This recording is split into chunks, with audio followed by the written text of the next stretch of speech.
किसान भाइयों नमस्कार। आज की इस वीडियो में बात करेंगे लहसुन की जो हमारी 3 अवस्थाएं होती हैं। यानी लहसुन की फसल की खास करके 3 अवस्थाओं के बारे में अगर हम बात करें तो पहली अवस्था बुआई से 50 से 60 दिन तक मानी जाती है। और अगर दूसरी अवस्था की बात करते हैं तो ये हमारी दूसरी अवस्था 60 से 100 दिन के आसपास देखी जाती है। और तीसरी अवस्था 100 दिन के बाद और लहसुन का कंद तैयार होने तक यानी 130-40 दिन, और कोई कोई किसान भाइयों के खेत में 150 दिन भी लग जाते हैं। तो ये 3 अवस्थाएं अहम होती हैं। किसान साथियों, पहली अवस्था में अगर हम बात करते हैं तो हम कई प्रकार के फास्फोरस के साथ साथ अन्य पोषक तत्वों की पूर्ति करते हैं। और जब हमारी दूसरी अवस्था लहसुन की आ जाती है यानी 50-60 दिन का जब हमारा लहसुन हो जाता है, उसके बाद से हमारे लहसुन में छोटे छोटे कंद बनना शुरू हो जाते हैं। और ये कंद बनने की जो प्रक्रिया है ये 70-80 दिन पे आपको दिखने लगती है। किसान साथियों, बहुत सारे किसान भाई जानना चाह रहे हैं कि 05234 आखिर आप इतना क्यों महत्वपूर्ण बात बताते हैं कि 05234 का ही उपयोग करें। किसान साथियों, 05234 क्यों डालना चाहिए और डीएपी बहुत सारे किसान भाई या अन्य एनपीके के माध्यम से फास्फोरस पोटास की पूर्ति करना चाह रहे हैं, तो इसका वजह क्या हो सकता है, कौन वजह से हम 05234 पे ज़्यादा फोकस करते हैं। किसान साथियों, जब भी आप डीएपी की मात्रा पूर्ति करते हैं यानी डीएपी खाद के जरिए फास्फोरस की पूर्ति करते हैं, उस समय देखने को ही मिला है कि जब नाइट्रोजन की जो उसमें खुराक होती है वो अपने पौधे को तत्काल मिलती है और उससे हमारे पौधे का ग्रोथ पुनः चालू हो जाता है। तो इस अवस्था में ग्रोथ नहीं बढ़ाना है और अपने लहसुन के कंद को बढ़ाना है, इसलिए हम अपने पौधे को नाइट्रोजन की खुराक नहीं देते हैं। लेकिन 05234 पे आखिर हमारे बहुत सारे किसान भाई जानना चाह रहे हैं कि 05234 की पूर्ति ज़्यादातर क्यों की जाती है। तो किसान साथियों, आज इस वीडियो में बताएंगे कि 05234 दो तरीके से आप उपयोग कर सकते हैं, जिससे कि हमारी लहसुन की फसल जो 70-80 दिन या 100 दिन के आसपास है बहुत सारे किसान भाइयों की, उसमें कंद बनने में 05234 किस तरीके से मदद कर सकती है। किसान साथियों, 05234 का उपयोग आप दो तरीके से कर सकते हैं, ज़मीन से और स्प्रे के माध्यम से। पहले बात करते हैं कि अगर हम ज़मीन से 05234 का उपयोग करें तो इसके रिजल्ट क्या मिलेंगे। किसान साथियों, अगर आप पानी लगाने जा रहे हैं, ड्रेंचिंग के रूप में देना चाहेंगे तो 05234 का उपयोग कर सकते हैं। अगर इसको हम बुआई कर रहे हैं तो 1 एकड़ के हिसाब से 3 से 4 किलो 05234 को आप डालने के बाद सिंचाई कर सकते हैं। इससे हमारे लहसुन की फसल को फास्फोरस और पोटास मिल जाएगी। बहुत सारे किसान भाई लहसुन की फसल में स्प्रे के माध्यम से 05234 डालते हैं।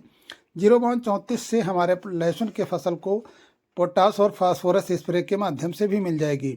जो स्प्रे के माध्यम से अपने खेत को हम पूर्ति करते हैं, उससे हमारे फसल में जो है तत्काल पत्तियों के माध्यम से ये 05234 में फास्फोरस और पोटास की पूर्ति होती है। फास्फोरस और पोटास हमारे लहसुन के कंद को बढ़ाने में सभी जानते हैं कि मददगार होता है।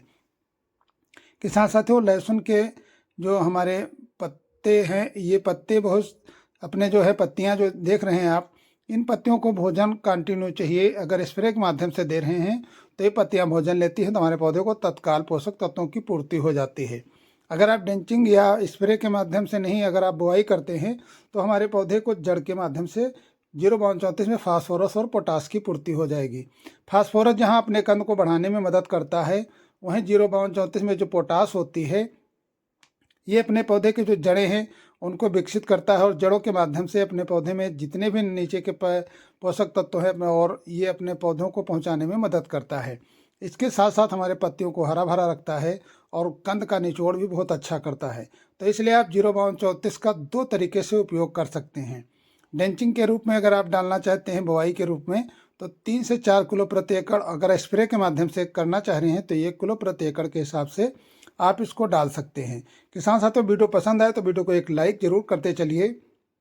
बात करते हैं कि अगर हम इन दो तरीकों से अपने पौधे को लहसुन में स्प्रे और ड्रेंचिंग के माध्यम से ये दोनों चीज़ें हम दे रहे हैं, और साथ में ध्यान रखना है कि हमारे खेत में किसी प्रकार का कोई फंगस का अटैक ना हो जाए, क्योंकि ये जो दूसरी अवस्था चल रही है इसमें फंगस की जो है मौसम चढ़ाव उतार के कारण फंगस का खतरा बहुत रहता है।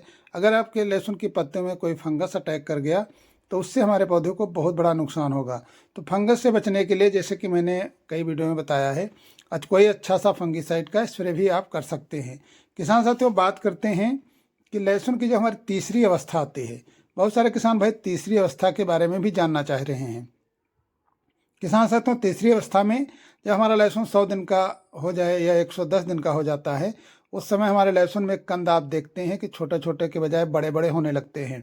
तो कंद का आकार बहुत तेज़ी से बढ़ता है। उस समय अपने पौधे को 0050 की ज़रूरत होती है, यानी पोटास की ज़रूरत होती है। पोटास अपने पौधे को जब प्राप्त होगी तो उसके कंद का साइज जो है और बढ़ेगा और मजबूती मिलेगी, चमकीला बनेगा, और जो कलियां हैं इनका उभार भी बहुत होगा। तो पोटास यानी 0050 का स्प्रे आप 100 दिन के बाद 120 दिन के आसपास में आप करें तो इसका बहुत बेहतर रिजल्ट मिलेगा। किसान साथियों, जानकारी अगर अच्छी लगी तो वीडियो को लाइक करिए और सभी किसान भाइयों के साथ शेयर करिए। अगर आपको जानकारी पसंद आई तो किसान साथियों के साथ शेयर करने के साथ साथ आप कमेंट करके कोई भी जानकारी पूछ सकते हैं। तो फिर मिलते हैं अगले वीडियो में, तब तक के लिए नमस्कार।